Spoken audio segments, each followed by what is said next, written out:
আলহামদুলিল্লাহ, উনি তো চেষ্টা করেছেন, আপনাদের সাথে থাকার চেষ্টা করেছেন। জেল, জুলুম, নির্যাতন, নিপীড়নের পরেও কাজ করেছেন আপনাদের সাথেই। তো আমি বিশ্বাস করি যে উনি আ অতীতেও আপনাদের সাথে ছিলেন, বর্তমানেও আছেন, আগামীতেও থাকবেন ইনশাআল্লাহ। ইনশাআল্লাহ। তো কোনো কিছুই তাকে ফিরায় রাখতে পারে না এবং উনি এই এলাকার উন্নয়নের জন্য উনি মূলত কাজ করেন। চেষ্টা করেন যে কিভাবে উন্নয়ন করা যায় মানুষের সুখে দুঃখে কিভাবে পাশে থাকা যায়। এবং আমি মনে করি ওনার যেহেতু একটি স্বচ্ছ ইমেজ আছে, কখনোই কোনো দুর্নীতির সাথে উনি জড়ান নাই। এরপরে আ ক্ষমতার কেন্দ্রে না থেকেও বিভিন্ন জায়গা থেকে উনি নানা ধরনের উন্নয়নমূলক কাজ করেছেন। তো আমি যেটা দেখেছি যে তার একটা সুস্পষ্ট উন্নয়ন পরিকল্পনা আছে।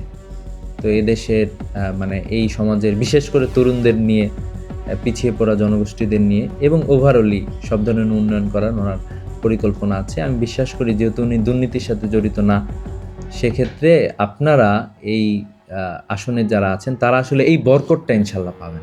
আচ্ছা। এটা আমরা সেটার বিশ্বাস জন্য করি। আপনার কাছে আরেকটা প্রশ্ন যে